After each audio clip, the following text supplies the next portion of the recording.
오늘 다니엘서 7장 하나님의 말씀 공부하도록 하겠습니다. 이제 다니엘서는 12장까지 있는데 7장부터 이제 후반부에 들어가요. 그리고 거기에는 그의 생애 전반에 걸쳐서 받았던 4편의 묵시가 시대순, 시간순, 자기가 받은 연대순으로 이렇게 기록이 되어 있습니다. 앞부분은 역사에 대한 기록이고 이제 뒷부분이 묵시에 대해서 기록이 되어 있어요.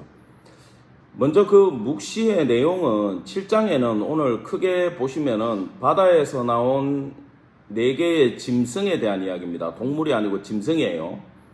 그리고 뿔에 대한 이야기가 나와요. 굉장히 어렵죠. 8장에 가면은 을레 강변에서 숫양과 숫염소 안 적으셔도 됩니다. 에 대한 묵시를 받아요. 그리고 거기도 뿔이 나와요. 9장에서는 다니엘이 전 민족을 위해서 회개 기도를 하다가 70일의 묵시를 받습니다. 그 다음에 마지막 10장에서 12장까지는 히데겔 강가에서 그 가브리엘 천사가 나오는 대종말까지의 전개에 대한 이야기를 듣게 돼요. 자, 이게 이 4가지가 각각 다른 이야기 같이 보이잖아요. 같은 이야기를 하고 있어요. 반복해서 하는데 다른 모양으로 합니다. 왜 그럴까요? 못 알아들을까봐 다양하게 얘기를 해준다.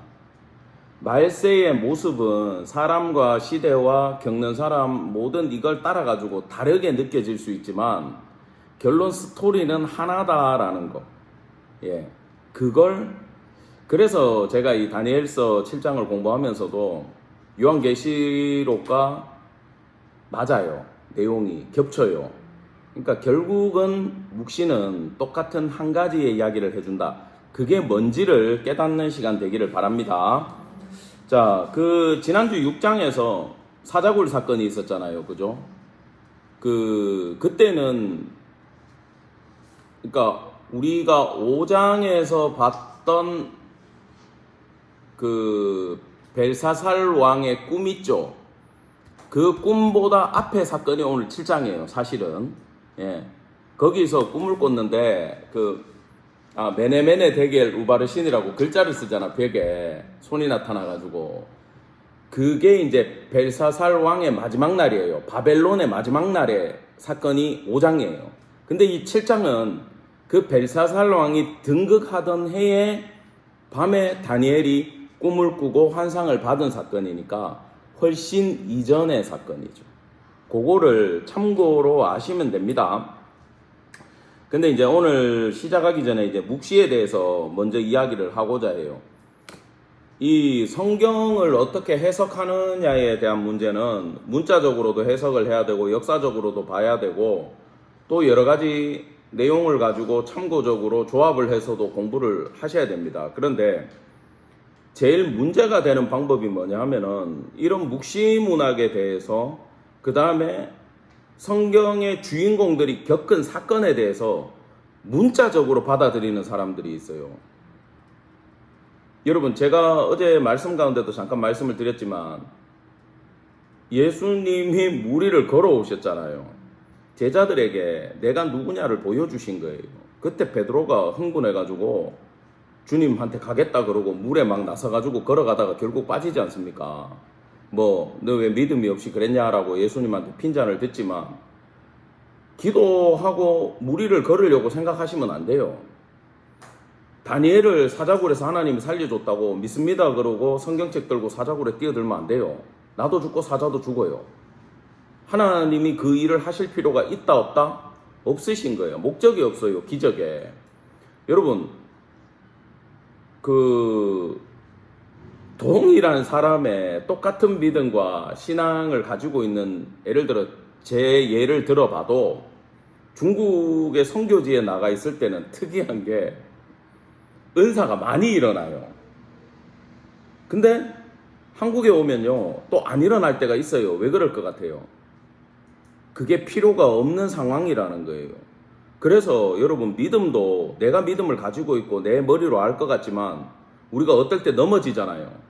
그때 내한테 믿음이 없는 걸 깨달아야 돼요. 믿음도 내가 주님을 의지할 때 하나님이 붙잡아 주니까 내가 믿음 있는 걸로 보이는구나. 기적도 똑같아요. 그 순간 하나님이 나를 쓰기 위해서, 나를 통해서 역사를 성령께서 일으키시니까 귀신도 나가고 병도 낫는 거예요. 내한테도 스스로 역사가 일어나고. 근데 내가 아무리 주님 붙들고 있어도 상황이 달라져서 굳이 역사하실 필요가 없다 그러면 안 일어나는 거고, 또 내가 주님을 놓쳐도 안 일어나는 거예요. 그래서 그건 모든 건 주님 앞에 달려 있는 거예요. 꿈도 마찬가지입니다. 오늘 꿈을 꾸고 막 다니엘이 이거 무슨 꿈이냐 그러고 번민에 사로잡히고 천사한테 또 물어보고 난리가 나요. 근데 이게 의아하다 그래요, 사람들은. 왜? 2장에서 느부갓네살 왕이 꿈을 꿨을 때는 짠 하고 다니엘이 들어가가지고 말해주지도 않는 꿈을 맞춰버리잖아요. 그게 다니엘이 꿈을 해석할 능력을 받아서 행하는 게 아니에요. 그 순간 하나님이 역사하시고 알려주시고 해결해 주시기 때문에 다니엘이 그때 그 일을 한 거예요. 그래서 우리가 신경 써야 되는 건 주님 앞에 붙어 있고 하나님께 쓰임받는 존재가 되려고 노력하는 게 굉장히 중요합니다. 성경 해석도 마찬가지예요. 그 문자 그대로 받아들이고 사자굴에 뛰어들고 무리를 걸으려고 하는 게 여러분 순수한 신앙이 아니에요. 그거는 무지한 신앙이에요. 순수한 신앙은 그걸 말하지 않습니다. 자, 그러면 오늘 다니엘서를 우리가 계속 보고 있는데 다니엘은 직분이 뭘 것 같아요? 세상의 직분은 총리를 감당했어요. 죽을 때까지 계속 했어요. 근데 하나님 나라의 직분은 뭘 것 같습니까? 선지자. 예? 선지자. 맞습니다. 선지자입니다. 근데 지금까지는 6장까지는 선지자의 면모가 드러나지 않다가 갑자기 이제부터 선지자의 면모가 드러나요. 뭐 환상 얘기하고 막 이런 거 얘기하니까 묵시를 전해주니까 선지자 같아요. 그러면 앞에는 선지자가 아니었나요? 요걸 이해를 하셔야 돼. 1장부터 6장까지의 다니엘의 사역과 하나님이 다니엘을 통해서 하는 건 기록의 방식만 다른 거예요. 1장에서 6장까지는 세상 사람들이 다니엘을 봤을 때 일어나는 역사적 사건을 기록을 한 거예요. 배후에서 일하는 하나님에 대해서 이건 그냥 다니엘이 간접적으로 말하면서만 드러나는 거예요. 근데 진짜 뭐 꿈이든 그 다음에 사드락 메삭 아벳느고의 이야기든 사자굴 사건이든 주인공이 누굽니까? 하나님이죠. 하나님이 그 사건을 통해서 말씀을 하신 거고 오늘은 환상과 꿈을 통해서 하나님께서 말씀을 주시는 거고 다른 방법으로 다니엘은 12장까지 선지자로서 모든 걸 기록을 했어요. 이해가 되십니까? 요렇기 때문에 다니엘은 선지자고 다니엘서는 선지서에 들어가야 됩니다. 그러니까 외적 현상을 기록한 거냐 내적인 배후에 이끌어 가시는 진짜 왕이 누군지를 얘기하는 거냐 그 차이만 있다라는 겁니다. 요한계시록도 똑같아요. 앞부분은 외적인 현상을 기록하다가 뒷부분 가면 갑자기 영적으로 싹 바뀌어요. 사람들이 요 두 개 다니엘을 공부 안 하고 요한계시록을 막 공부하다 보니까 세대주의자들이라 그러죠. 시대적으로 1장부터 끝장까지를 한 역사선상에 놓고 이야기를 하는데 여러분 유대인들은 절대 그렇게 얘기하지 않아요. 요한도 유대인이잖아요. 이스라엘 사람이잖아. 이스라엘 사람들은 키아즘이란 걸 사용을 해요. 교차, 뭐 대국구조, 반복 대국구조. 여러분 공부할 때 봤던 뭐 A, B, C, A-, B-, C- 중간에 핵심을 놓고 야곱의 이야기든 창조의 이야기든 전부 다 그런 형식으로 기록되어 있어요. 심지어 요한계시록에 나오는 그 3대 7중 제약입니까? 그건요 나선형 구조로 되어 있어요. 똑같은 얘기가 계속 3번이 반복되면서 강화되고 있어요. 그래서 첫 번째 재앙, 그 다음에 나오는 뭐 8번째 재앙, 이게 다 겹치잖아요. 그건 뭘 말할까요? 그럼 37이 21, 재앙이 21번 닥친다는 얘기일까요? 그 숫자 세시면 안 돼요. 키아즘이에요. 원뿔 나선형이에요. 똑같은 얘기를 3번 강조 반복하고 있어요. 같은 얘기를 3번 하는 거예요. 그럼 무슨 뜻이에요? 완전수 3번. 완벽하게 확정된 재앙이 일어날 거다라는 걸 강조하는 내용이에요. 근데 그 숫자 세고 있으면 어떻게 돼요? 예수님 어느새 와 계세요? 절대 그 부분을 문자적으로 들여다보시면 안 돼요. 자, 이렇기 때문에 다니엘서도 동일한 관점으로 우리가 봐야 된다라는 겁니다. 1절 보겠습니다. 바벨론 벨사살 왕 원년이다. 벨사살의 아버지는 나보니더스라 그랬어요. 그의 장남이 벨사살이에요. 그러면 이 양반이 지금 그 아버지는 원래 지금 왕으로 공식적으로 등재되어 있는 아버지는 저기 어디 갔습니까? 테이마라는 지역에 가가지고 요양하고 쉬고 나 정치 안 할래 이러고 그 장남이 지금 정치를 맡아서 하던 그 첫 해에 근데 왜 벨사살의 시대에 하나님은 다니엘에게 묵시를 주었는가? 이 부분을 생각을 하셔야 돼요. 이 바벨론은 포로로 끌려간 지역인데 나중에 그 페르시아 고레스가 등극해가지고 돌아가기까지의 70년 동안 중에서 가장 포로들을 학대하고 괴롭히고 죽이던 왕이 누구냐 하면 이 벨사살 왕이에요. 그래서 지금 백성들은 벨사살이 정권을 잡아가지고 정책을 발표하고 유대인들을 핍박할 때 굉장한 공포와 두려움에 빠져서 나 여기서 죽는 거 아니야? 나 이렇게 살다가 끝나는 거 아니야? 나 이스라엘에 못 돌아가는 거 아니야? 예레미야 예언이 이루어지지 않는 거 아니야? 어떡하지? 무서운데 지금의 정치적 혼란과 비교할 수 없을 정도로 혼란의 시간, 공포의 시간을 살아가고 있을 때가 벨사살 왕 원년이었다라는 겁니다. 그렇게 생존 걱정을 하고 있을 때 하나님께서는 다니엘을 통해서 내 자식들아 걱정하지 마라 그 얘기를 해주시는 거예요. 그게 목적이에요. 자, 여기 보면 침상에서 꿈을 꿨다. 머릿속으로 환상을 받았다. 반복되지만 꿈과 환상이 계속해서 반복되고 있어요. 이거 뭘 말하는 걸까요? 여러분 꿈은 언제 꿉니까? 눈 감고 주무실 때 꾸죠. 환상은 자다가 봤나요? 눈 떴을 때 보는 게 환상이에요.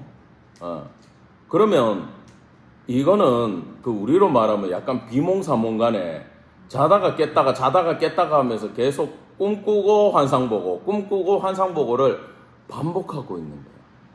그러니까 다니엘은 지금 거의 그 하나님의 관건 아래서 이 환상을 보는 상황에서 잠을 제대로 못 자면서 모든 걸 지금 받고 있는 그러한 힘든 상황이라는 거예요.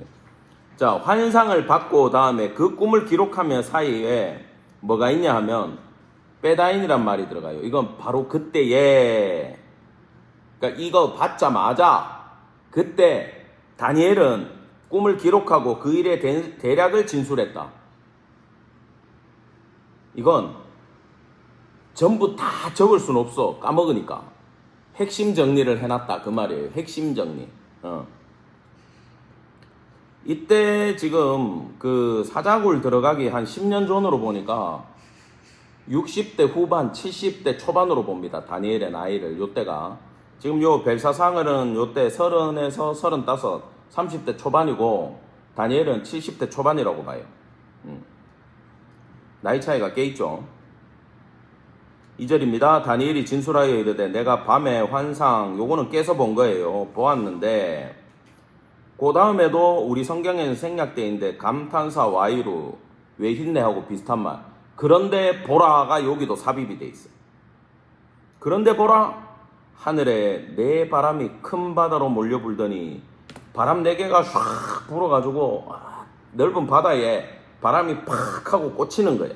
그러면 자 성경에서 바다는 좋지 않게 나오는 경우가 많아요. 특별히 히브리인들한테 바다는 자 죽음의 상징, 사단의 상징으로 나와요. 좋지 않은 거예요. 어쨌든 그 바다에 바람이 들어갔어. 바람이 들어갔는데 3절입니다. 큰 짐승 넷이 자 여기 네모를 치세요. 큰 짐승 넷.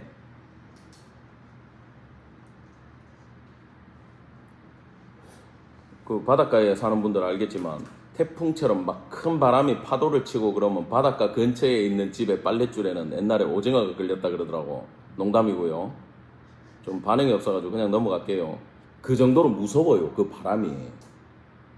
겪어보셨어요? 제가 폭풍이 불 때 아는 선배 집에 포항에 놀러를 갔는데 그 형이 그런 얘기를 하더라고. 선배가 야 바람 더 세게 불면은 우리 집 빨랫줄에 2층 집이었거든. 빨랫줄에 오징어 걸린다는 거야. 그게 처음에 그냥 막연한 농담인 줄 알았는데 진짜 이 파도가 세니까 도로 건너편에 있는 집까지도 파도가 쳐요. 무섭더라고. 진짜 물고기가 튀어나오더라고 보니까. 태풍 부는 날은. 근데 이거보다 더 장엄한 광경을 지금 환상 속에서 보고 있는 거야. 거기서 이 바람에 이게 보통 동물 이러면 하나님의 피조물 이런 건데 짐승 이렇게 표현을 하면 안 좋은 거예요. 이것도 사단의 상징들이에요. 자, 요 짐승 그러면 큰 짐승 넷이다 그러면 바다가 두려움의 상징이고 사탄 세력의 상징이니까 아무튼 악의 세력, 죽음의 세력, 공포의 세력 이런 게 사탄에게서부터 나왔다 이렇게 이해를 하시면 됩니다. 자, 그 모양이 각각 다르더라. 밑줄 쫙 치세요.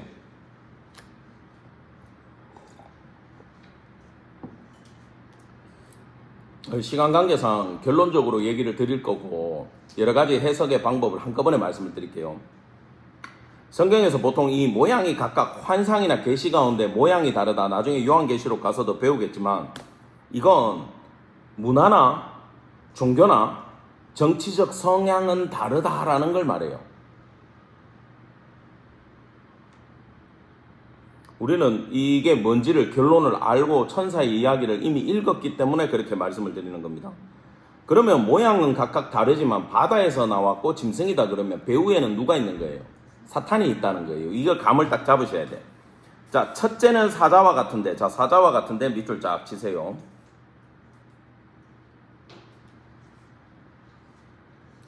이게 영어로는 like a lion 이렇게 돼 있어. 그냥 이해하기 쉽게 사자는 아니에요. 사자와 같은데라고 돼 있죠. 비슷한데 사자는 아니야. 사자 같은 게 나왔어. 세상에 없는 짐승들입니다. 사자 같은 게 나왔어요. 세상에 있는 짐승으로 얘기하지 않아요. 독수리에 날개가 있어요. 여러분 사자처럼 강한데 독수리처럼 날개가 있어봐. 얼마나 강하고 빠르고 파워풀하겠어. 자, 내가 보는 중에 그 날개가 뽑혀버렸어. 날개가 꺾였어. 사자같이 생긴 애가. 힘이 어떻게 됐어요? 반감됐겠죠. 또 땅에 들려서 사람처럼 두 발로 서게 함을 받았으며, 자, 사람처럼 이 짐승이 사자가 네 발로 있을 때 힘을 쓰는데 우리 고양이 같은 거 있잖아, 강아지 같은 거 아무리 힘이 세고 뭐 얘가 설치더라도 발 잡아가지고 이렇게 쭉 들어버리면 힘을 써요 못 써요? 힘을 못 쓰죠. 지금 그 상황이 되더라라는 거야. 누구에 의해서? 하나님이 이렇게 들어버린 거예요, 그 사자를. 그러니까 얘가 힘을 전혀 못 쓰고 대롱대롱 사람처럼 네 발로 이렇게 서가지고 있는데 사람의 마음을 받았어. 짐승이 사람의 마음을 받았어. 누구예요? 사람인데 짐승 돼가지고 풀 뜯다가 7년 만에 정신 돌아와가지고 느부갓네살 왕을 말하고 있는 거야. 이거는 딱 받을 때 다니엘이 감이 왔을 거야. 아, 얘는 바벨론 나라를 얘기하는구나. 이건 누가 봐도 그냥 느부갓네살 왕이야. 그리고 바벨론의 상징이 날개 달린 사자이기도 해요. 거기 벽화 같은 데 보면 많이 나와요, 얘가. 그래서 하나님이 다니엘이 딱 봤을 때 요 시대가 누구의 시대인지를 딱 알려주는 거야. 그러면 내 짐승이 나오니까, 순서대로 짐승들이 나오니까 이미 벨사살 나라가 끝나기 전이고 이제 시작하잖아요, 왕이. 이 나라가 끝이 나겠네라는 생각이 들까 안 들까? 들어야 되지.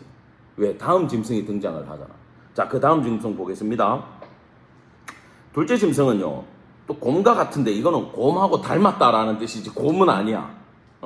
곰으로 그리시면 안 돼. 근데 몸 한쪽이 들렸어. 이건 뭘 말할까요? 자, 이러면 이게 두 발인데 한쪽이 이렇게 들리려 그러면 다리 길이가 같아야 돼요, 달라야 돼요? 곰인데 지금 다리 길이가 짝짝이야. 두 나라가 한 나라처럼 움직이는데 한 나라가 힘이 더 세. 그걸 어디겠어요? 메대와 바사를 말하는 거예요. 바사가 실질적인 고레스의 나라인데 메대는 외갓집 나라잖아. 그래서 다리오 왕한테 나라를 잠깐 맡기잖아요. 그때 사자굴에 들어간 거 아니에요.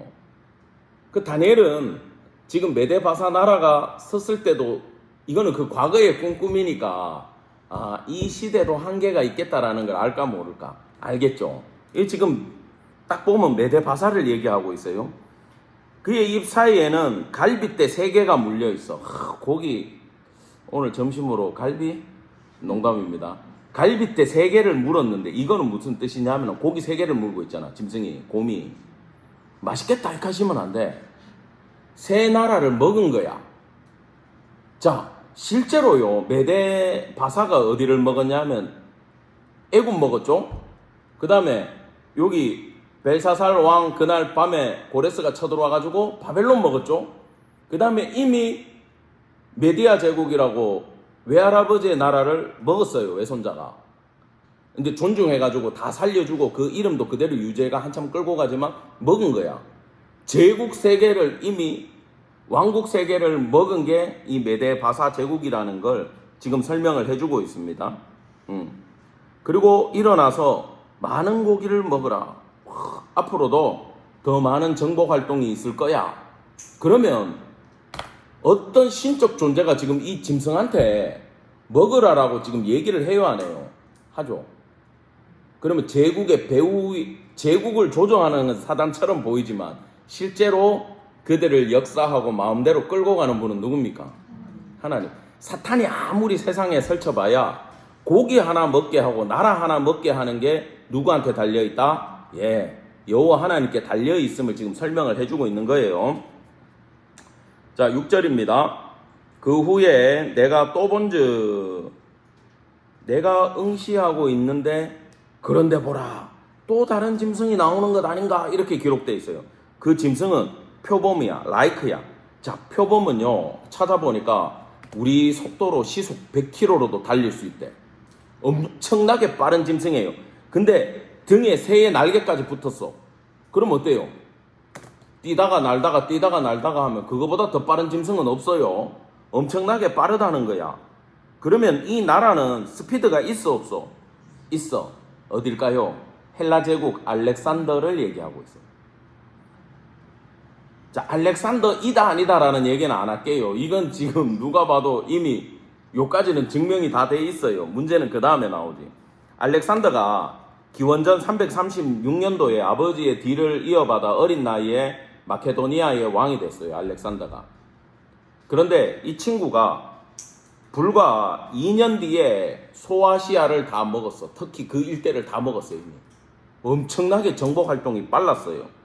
그 다음에 10년 뒤에 이 고레스의 나라 페르시아를 먹어버리네. 대단한 왕이었어. 근데 그 역사에 있죠. 고레스가 죽기 전에 자기 그 무덤 만들 때 내 다음에 일어나는 그 제국의 황제가 매너 좋게 큰 그릇으로 이거 안 부셨으면 좋겠다 이래 적어놨어. 실제로 알렉산더가 고레스의 무덤을 파괴하지 않고 지나갔대. 아, 어르신 지혜가 있네 이러고 지나갔대요. 고레스도 큰 인물이고 알렉산더도 큰 인물입니다. 근데 이렇게 스피드가 빠른데 죽는 것도 빨리 죽었어. 33살에 죽어버렸어. 그래가지고 그 나라도 끝이 나버려요. 그런데 보세요. 그 짐승에게 또 머리 넷이 있으며 권세를 받았다. 자, 알렉산더 사후에 나라가 몇 개로 쪼개집니까? 4개로 쪼개져요. 기가 막혀요, 이게. 그 우리가 들어봤죠? 뭐 안티파테르, 리시마커스, 그 다음에 셀류쿠스, 톨레미 이런 왕조들이 알렉산더가 먹은 그 모든 나라를 4등분 해가지고 다스리면서 자기들끼리도 막 전쟁을 하는데 그 이스라엘 짓밟고 막 돼지피로 제사드린 그 안티오쿠스 에피파네스라는 놈이 셀류쿠스 왕조에서 이집트 치려고 갔다가 못 치고 올라오고 이스라엘 한 방 때리고 가고 또 갔다가 못 치고 올라오면서 이스라엘 한 방 때리고 가면서 신구약 중간기에 말라기 이후에 예수님 오실 때까지 이스라엘이 처참하게 심판을 받은 게 바로 이 알렉산더 이후에 있었던 셀류쿠스 왕조 때 있었던 사건이에요. 그리고 그때 이제 로마가 이미 그 일대를 지중해 일대를 다 먹어버리니까 얘가 아유 나는 저 위에 시리아 쪽으로 올라가야 되겠다 그러고 올라가면서 전쟁을 더 이상 못한 거야. 그렇게 마무리되고 다 어쨌든 로마 안에 다 먹혀버린 사건이 있어요. 그렇게 된 게 뭐냐? 바로 이 머리 4개가 권세를 받았더라. 그러면 이 왕조가 일어난 것도 누구의 뜻입니까? 예, 하나님이 미래에 대한 이야기, 묵시가 미래에 대한 이야기인데 예언인데 이걸 주시는 이유가 미래에 일어난 일을 지금 성도들한테 보여주시는 거잖아요. 근데 이게 누가 누구다에 크게 관심 가질 필요가 없는 게, 누가 일어나든 뒤에는 결국은 누가 계신다? 하나님 계신다. 그럼 성도는 걱정해라, 걱정하지 마라? 걱정하지 마라. 예, 정권이 어떻게 되든, 어느 나라가 득세를 하건, 전쟁이 나건 말건, 내가 죽든서 할건 간에 주인은 누구요? 하나님. 그 생각을 하셔야 됩니다. 근데 문제는 이 7절입니다. 내가 밤 한상 가운데에 그 다음에 본 넷째 짐승은 표현이 달라요. 무섭고 놀라운데 또 매우 강해. 말도 안 되는 게 이 짐승은 달라. 쇠가 된 큰 이가 있고 먹고 부서뜨리고 나머지는 밟았는데, 야, 전에 모든 짐승과는 다르고 뿔도 10개나 있어.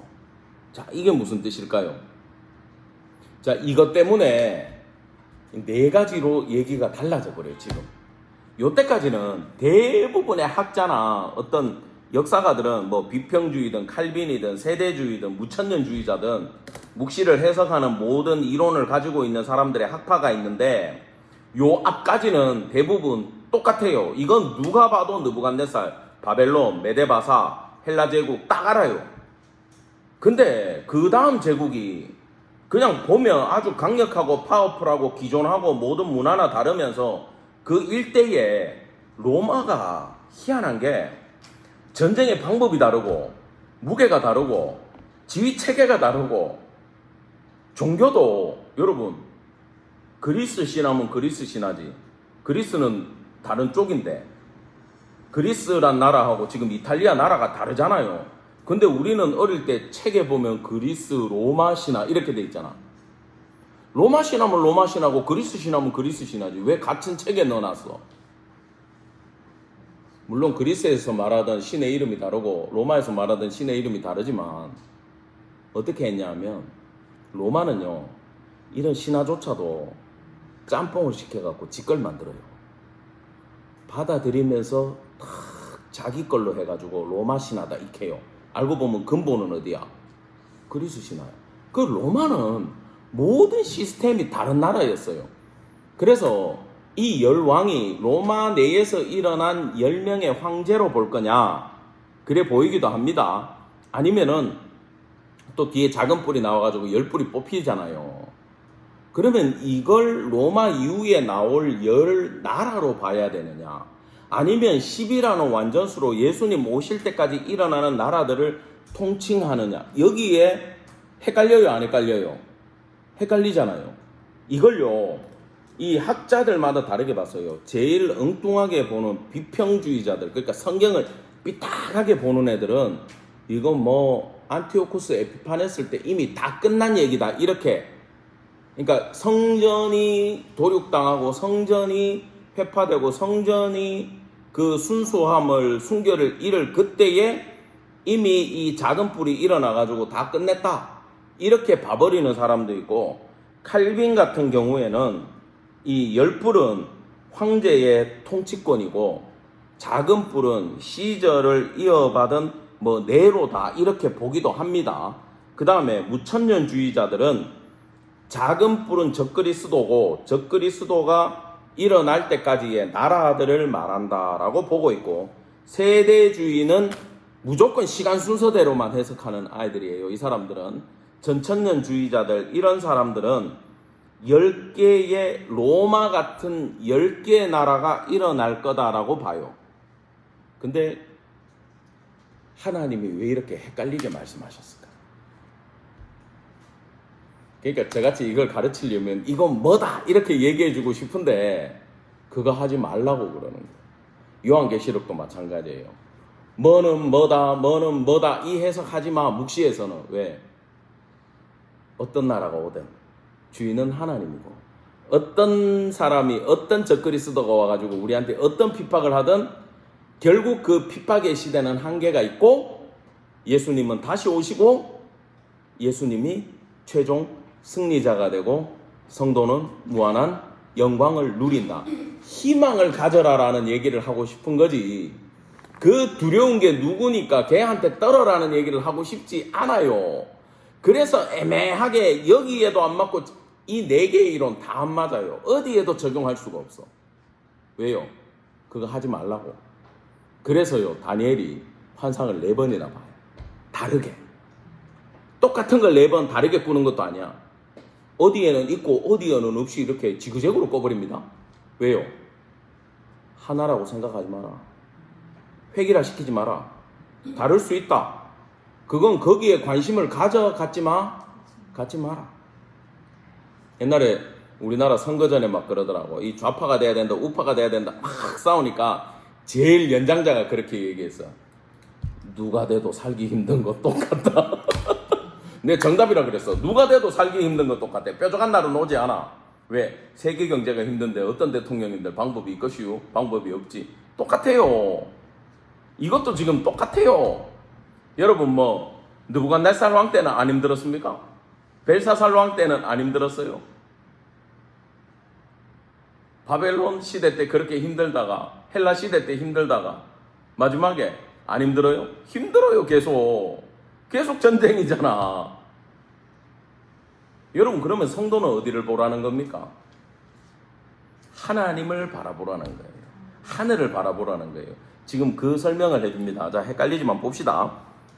내가 그 뿔을 유심히 보는 중에 다른 작은 뿔이 그 사이에서 나더니 첫 번째 뿔 중에 셋이 그 앞에서 뿌리까지 뽑혔으며 그 작은 뿔에는, 자, 문제는 여기에 밑줄 치세요. 사람의 눈 같은 눈들이 있고 또 입이 있어 큰 말을 하였더라. 자, 이게 다들 의견은 다르지만 대부분의 이 마지막에 작은 뿔이란 게 시작이 작은 뿔이지 계속 작은 뿔은 아니에요. 이 10뿔들이 있는데 작은 뿔이 중간에 툭 튀어나오더니 처음에 작게 나오더니 얘가 쫙 하고 자라니까 주변에 있던 새 뿔이 어떻게 됐어? 죽어버렸지. 그리고 이 뿔이 제일 큰 뿔이 됐어.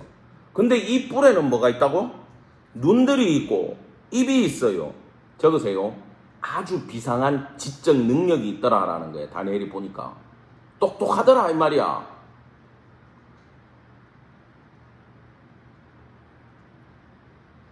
근데 이 큰 말이라고 하는 이 큰이라는 글자는요, 진짜 거대하다라는 뜻도 있지만 위대하다라는 뜻도 있지만 오만하다라는 뜻도 있는 말이에요.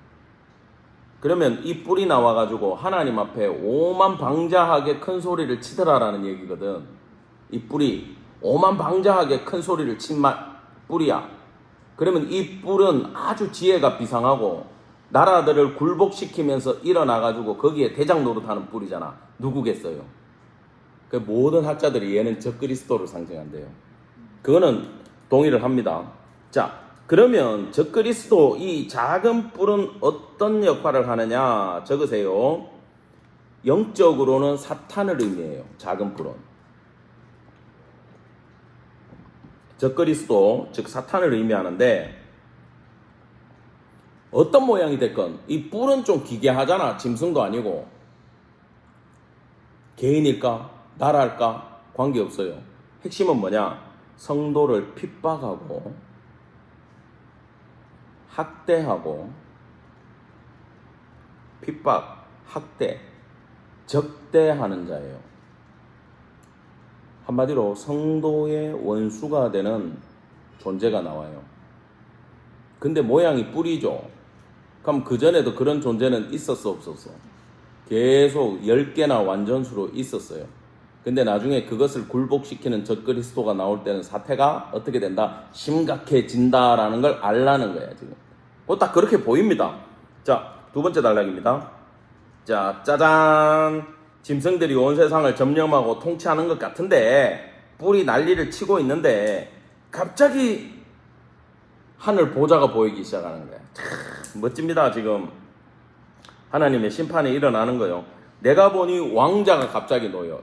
저 하늘에 큰 의자, 왕의 의자 하나가 딱 나오는데 이게 재판정의 모습이잖아요. 갑자기 의자, 재판장 앉는 의자가 딱 놓였어.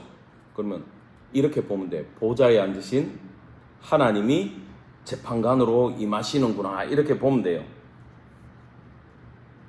이거 딱 나오잖아. 누가 앉았는지. 예적부터 항상 계시니가 좌정했는데 뭐 누가 봐도 하나님이지. 그의 옷은 희기가 눈 같고 머리털은 깨끗한 양털 같고 보좌는 불꽃이고 바퀴는 타오르는 불이었다. 화염 그 자체다. 자, 먼저 불부터 볼게요. 마지막에 바퀴는 타오르는 불이다. 불은요, 심판의 도구로 나와요. 보통 심판의 도구, 심판주로 오신 거야 지금. 근데 옷도 희고 머리털도 희고, 이건 뭐예요? 거룩하고 성결한 분이다. 그러니까 지금 하나님의 속성을 그대로 보여주고 있습니다. 심판주고 하늘 보좌에 계시고, 그분은 거룩하고 성결하고 악인을 심판하는 모습으로 나타나셨어요. 자, 그 심판의 불이 강처럼 흘러요. 계속 흘러요. 악의 세력의 심판을 끝낼 때까지 심판은 계속된다. 강처럼 쫙 흘러간다 이 말입니다. 야, 근데 섬기는 자는 천천히고 모션 선자는 만만이다. 이거 뭐 1000명, 10,000명 셌겠어? 셀 수 없이 많은 숫자들이 있었다. 보좌관들, 천사들. 응? 근데 문제는 이거예요. 네모치세요. 심판을 베푸는데 책들이 펴놓였더라. 책들 네모 팍. 이 책들이 뭘까? 보통 두 가지 책을 봐야죠. 성도들을 향한 생명책이 있겠지. 여기 구원받는 사람들, 오늘 말씀 듣는 사람들의 이름이 적혀있는 생명책이 딱 있겠지. 그 다음에 나쁜 놈들 책은 심판의 책이 있겠죠. 하나님의 심판을 받아야 되는 그 책에는 그들의 악한 행위와 말들이 기록되어 있겠죠.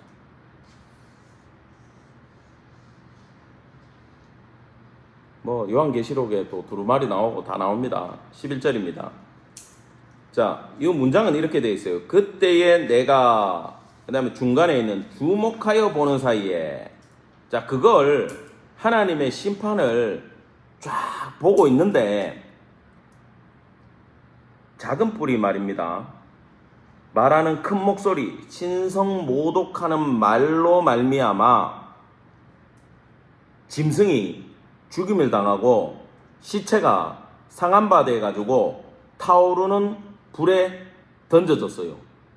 자, 짐승과 작은 뿔까지 결국 어디로 직행했다는 거야? 지옥불로 직행했다. 참고로 적어 놓읍시다. 요한계시록 19장 20절, 그 다음에 요한계시록 20장 10절.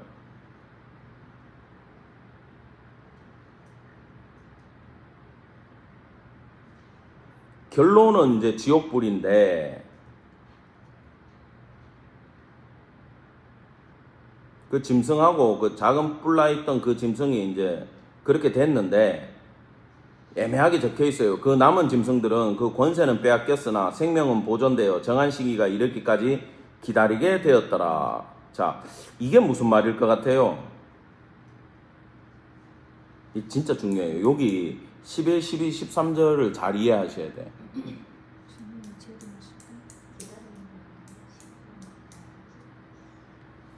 일단 대빵은 사탄으로 봐야 되잖아. 적그리스도가 사탄의 상징이니까 박살 나가지고 끝났어.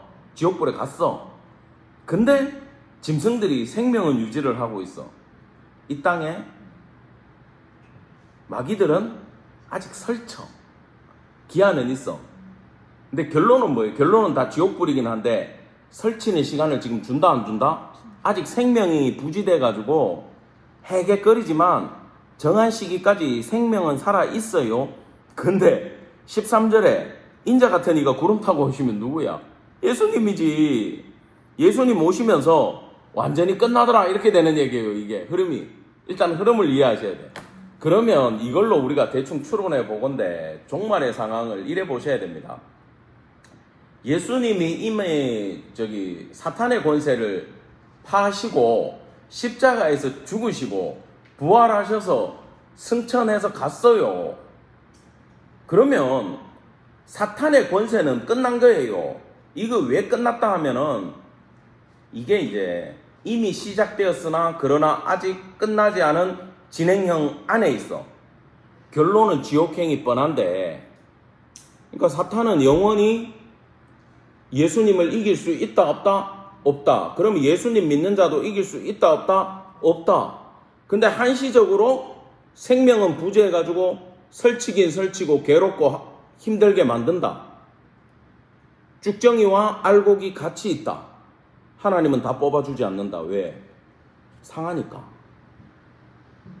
연단하기 위해서, 강하게 만들기 위해서, 구별하기 위해서, 알곡을 있게 만들기 위해서 이 혼란의 시기를 둔다. 왜? 짐승들이 생명에 붙어있는 시간을 둔다. 그러나 그 이후에 누가 오실 거다?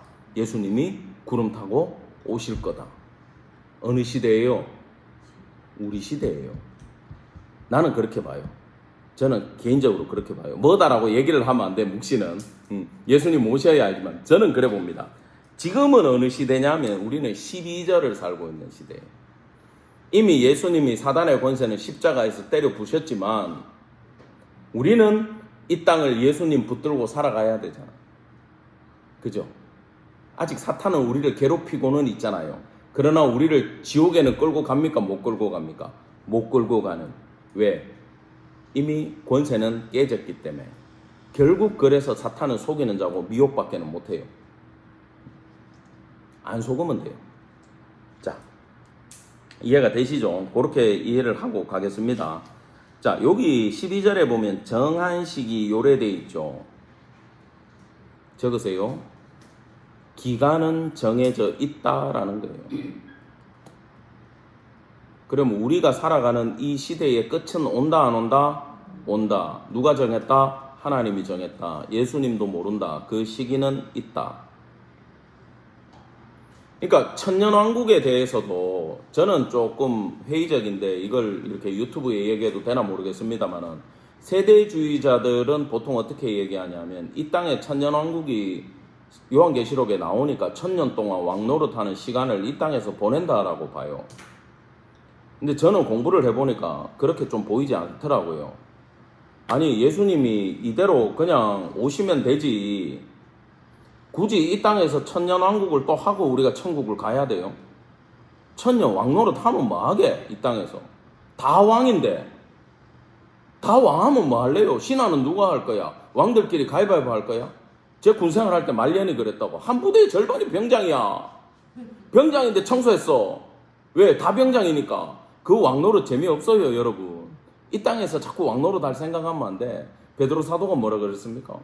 너는 택한 족속이요 왕같은 제사장들이요 거룩한 나라요. 이미 왕이야.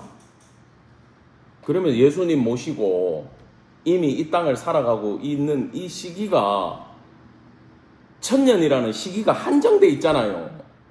정한 시기를 말하는 거잖아. 나는 이미 천년왕국 속에 예수님 모시고 왕처럼 기도하면 하나님 다 들으시고 역사해 주시는 걸 경험하면서 기쁨 가운데 살아가고 있다 그러면 이미 천년왕국이 아니야. 왕국이지. 천년왕국 다음에 또 예수님 모셔가지고 왕국 또 시작하는데 그래서 이 다니엘과 요한계시록 비교 딱 하면 천년왕국이 이 땅의 천년왕국은 아닌 것 같아요. 한정된 시간으로 보셔야 돼요. 666, 777도 이거까지 얘기하면 너무 길어지니까 요한계시록 공부할 때 알려드리겠습니다. 자, 내가 또 밤에 환상 중에 보니 인자 같은 이가 하늘 구름을 타고 오십니다. 자, 내가 또 밤에 봤다. 이건 그런데 보라가 또 들어있는데 또 다른 환상을 말하는 거예요. 일정한 시간을 지금 보내고 있는데 짐승들은 아직 목숨은 붙어 있는데 갑자기 인자 같은 이가 하늘 구름을 타고 왔다. 이것도 어떤 사람들은 이 인자 같은 이를 성도다, 회복될 이스라엘이다, 유대인이다 이렇게 소리를 하는데 유대인이 구름 타고 말라옵니까? 누구예요? 딱. 예, 성경에서 계속 얘기하잖아. 인자는 응? 또 구름 타고 오신다고 돼 있는 분이 누구야? 예수님밖에 없잖아.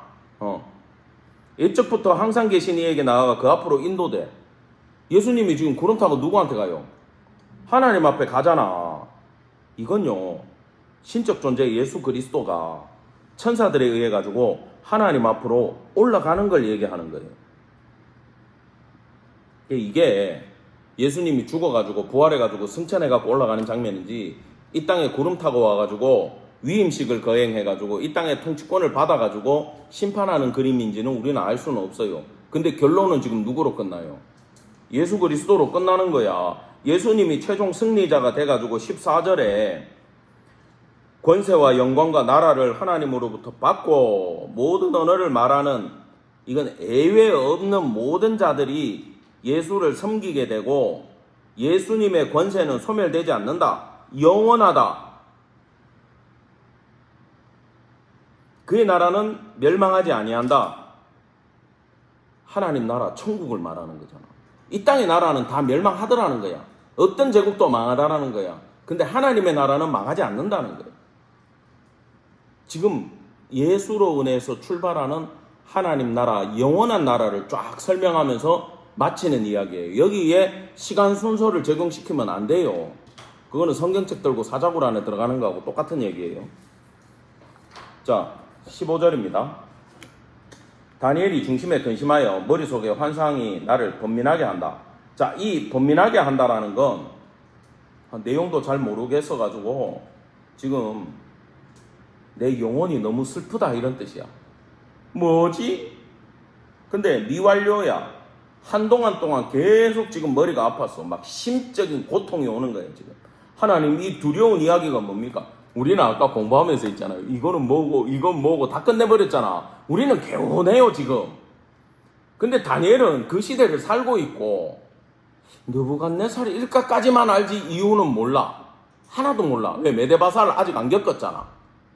메데바사 시대에 조금 깨달았을 거라고. 근데 지금 다니엘은 너무 고통스러운 가운데 있다는 거예요. 그래서 지금 천사한테 물어봅니다. 아마 가브리엘이겠죠. 내가 그 곁에 모셔 선자들, 여기 이제 10절에 나오는 그 섬기는 자 천천만만 중에 한 명한테 물어본 거야. 자, 이 모든 일의 진상을 물었다. 네모치세요. 이건 이런 뜻입니다. 내가 꾼 꿈과 환상의 전체적인 내용에 대해서 포괄적으로 질문했다. 포괄적 질문 적어 놓으세요. 천사가 얘기를 해줍니다. 이 성경이 참 감사한 게 묵시는 해석이 있어야 돼. 요한계시록도 여러분 몰라서 그렇지 다 해석이 돼 있어요. 읽으면 돼요. 우리가 헷갈리는 게 자꾸 학자들하고 옛날 목사님들이 자꾸 세대주의로 해석해가지고 전부 다 이건 뭐고 이건 뭐고 이건 뭐고 어떤 시대고 그래 휴거 때까지 왜 해야 되고 빨리 헌금해라 이 세상 끝난다 빨리 헌금해라. 그 실컷 헌금했더니 그걸로 교회 짓고 막 자기 미국 가고. 우리가 그 시대를 살아왔잖아. 그래가지고 요한계시록 공부를 안 하게 됐잖아요. 그러시면 안 돼요. 공부하셔야 됩니다. 다 해석이 돼 있어요. 근데 헷갈리는 이유가 그거예요. 세대주의자들, 칼빈주의자들, 비평주의자들, 무천년주의자들, 전천년주의자들, 후천년주의자들이 자기들 이론을 드러내려고 자꾸 요한계시록, 다니엘서, 에스겔서 갖다 붙이니까 이거 공부해야지 저거 공부해야지 나중에 뭐지 아무것도 모르겠다. 다 필요 없어요. 성경만 갖고 공부하세요. 전천년 후천년 생각도 하지 마. 왜 자꾸 천년에 포커스를 둬요? 설명을 지금 해준대잖아. 다니엘이 본 환상을. 그래서 깨달아야 돼. 다니엘이 능력이 있는 게 아니다. 느부갓네살 왕의 꿈도 능력이 있어서 다니엘이 해석한 게 아니다. 공부해가 되는 게 아니다. 하나님이 알려주셔야 된다. 성령의 조명이 있어야 된다. 그 말이에요. 그 내 큰 짐승은 세상에 일어날 내 왕이라. 끝. 끝. 내 제국 앞으로 이런 나라들이 있을 거야. 여러분 근데 왜 4개일까요? 나라는 수없이 많았습니다. 왜 4개일까요? 왜 4짐승?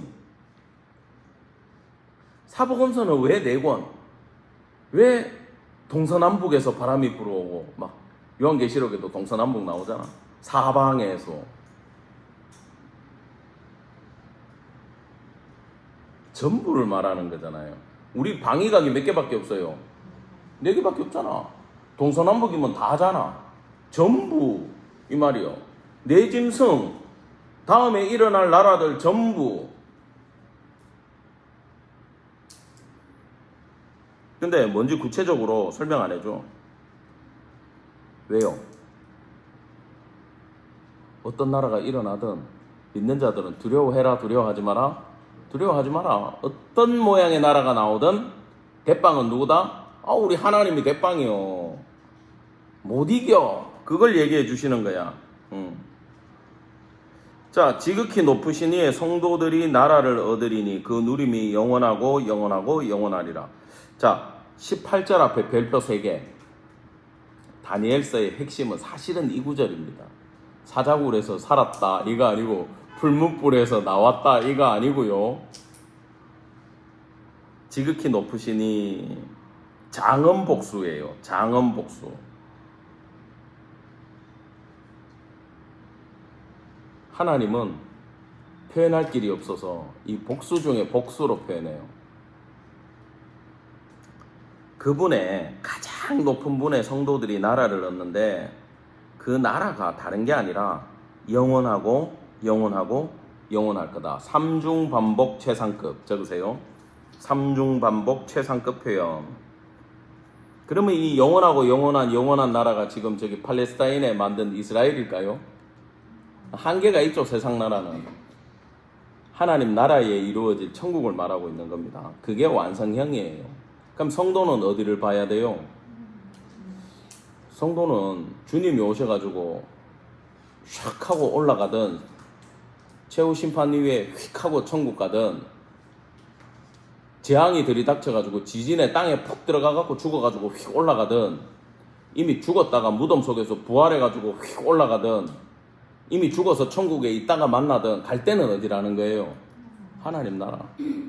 소망할 곳은 하나님 나라.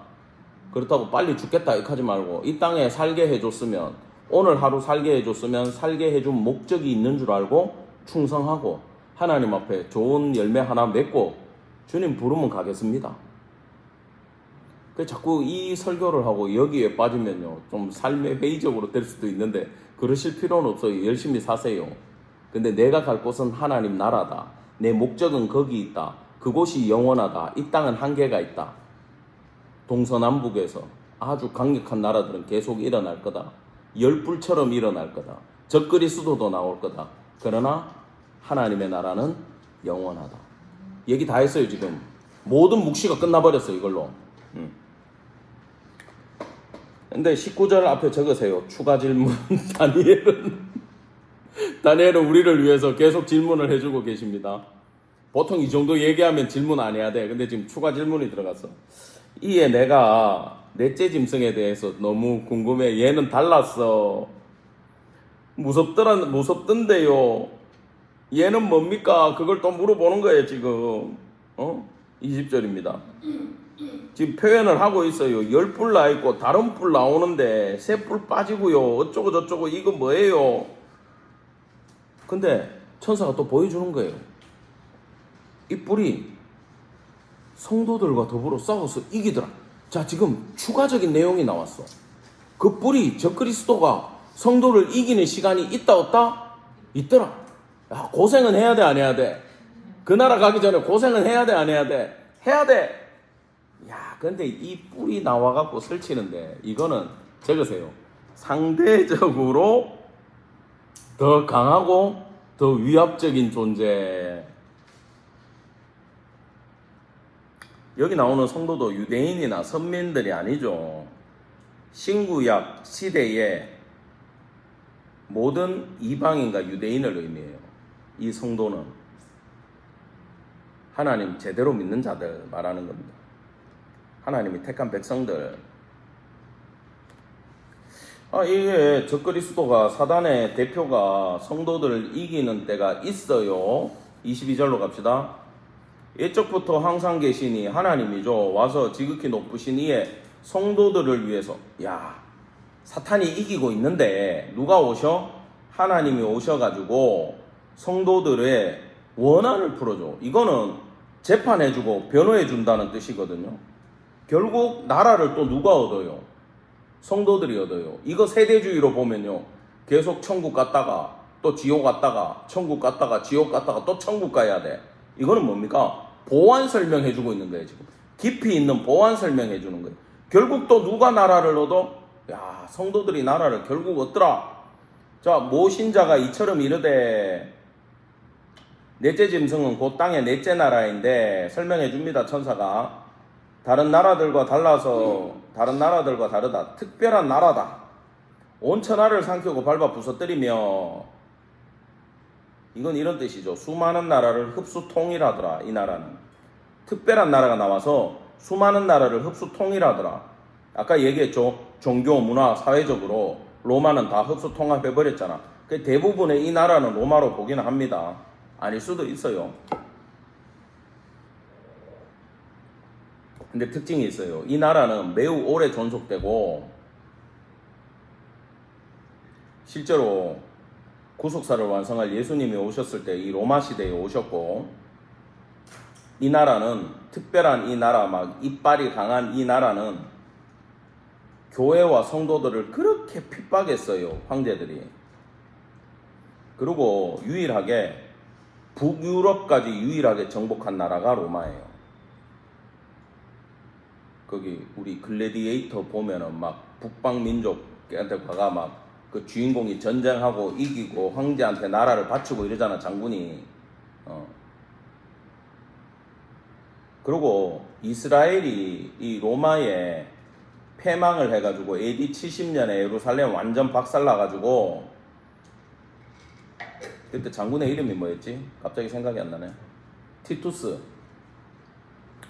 해가 티투스 와이프하고 아들은 그 폼페이에 가 있다가 폼페이 화산 때 다이하고 막 그 사건 나오잖아, 이후에.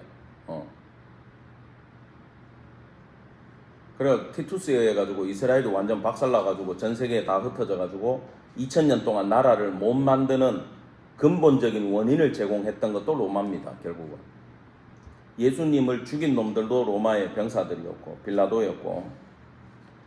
그래서 이 넷째 짐승이 특이하고 강하다라는 건 그걸 말하는 거예요.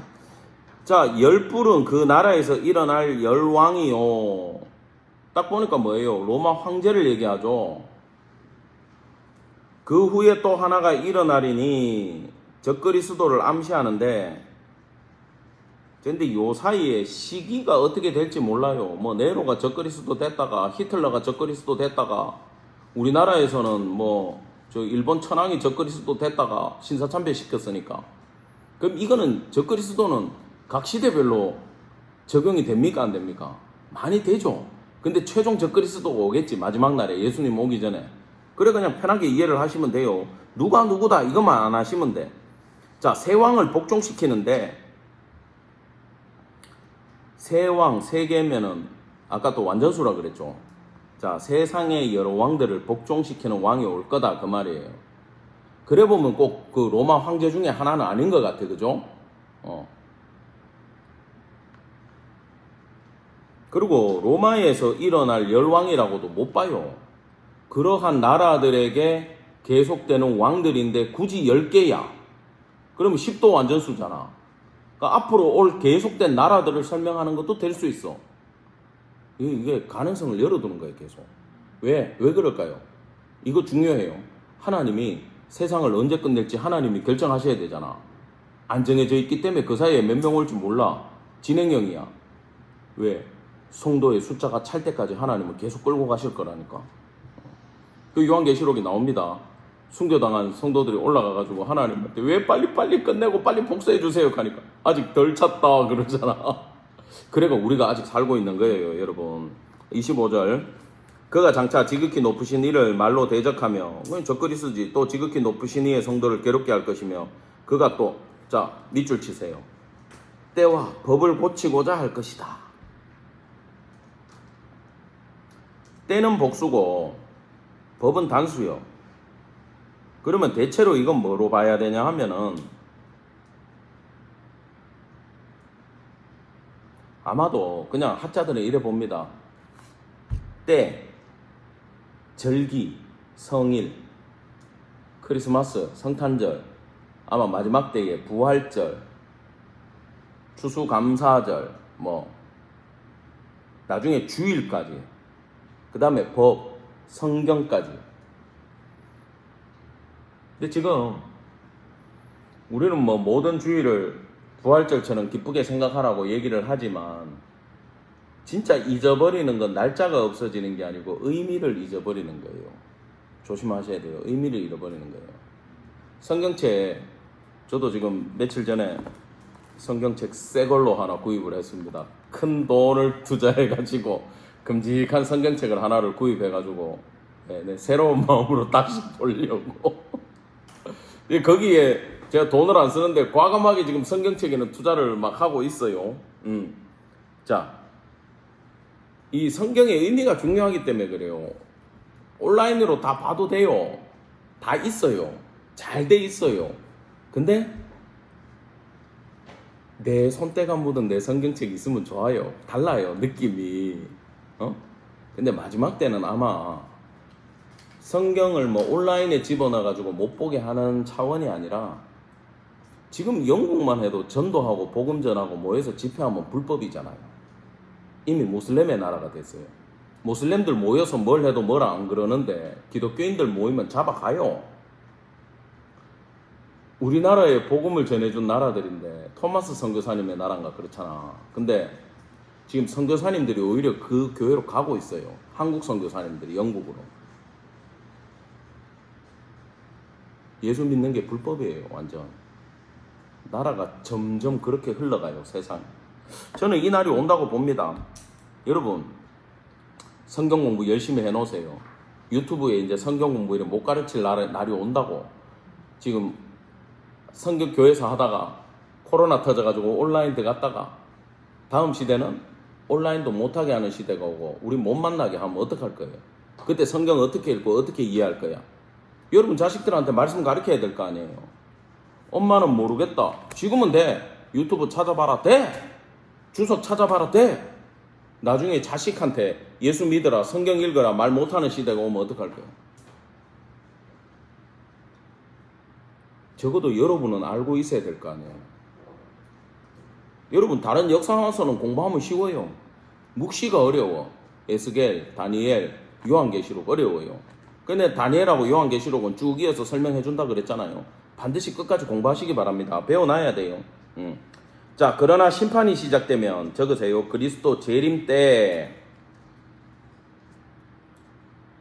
그 권세를 빼앗기고, 자, 어떤 멸망? 완전한 멸망이 온다. 나라와 권세와 온 천하 나라들의 위세가 지극히 높으신 이의 거룩한 백성에게 붙임받으리니 그의 나라는 영원한 나라니라. 모든 권세 있는 자들이 다 그를 섬기며 복종하리라. 여기서 헷갈리는 건 모든 권세 있는 자들, 이 누굴까요? 영어로 룰러 이래 돼 있어. 그냥 통치자들, 지배자들. 지배자들까지도 하나님 앞에 굴복할 수밖에 없는 날이 온다. 자, 그 말이 이에 그친지라. 나 다니엘은 중심이 번민하였으며 내 얼굴빛이 변하였으나. 자, 번민하였으면 밑줄 쫙 치시고 중심이 번민했다. 아까 단어의 뜻은 말씀을 드렸고, 이걸 이렇게 보셔야 됩니다. 다니엘이 지금 기도를 하기 시작하고 그랬잖아요. 다니엘이 그 사자굴에 들어가기 전에도 히데겔강에서 묵시 받을 때도 사실 다니엘의 기도의 중심은 포로로 끌려온 이 유대 선민이 하나님 빨리 하나님의 예언대로 본국으로 돌아가게 해주세요. 예언이 성취되게 해주세요. 우리는 어떻게 해야 될까요? 그 일이 이루어질 때 하나님 내가 미리 나는 죽고 없을 것 같은데 기도로 심어 놓겠습니다. 하나님 역사해 주십시오.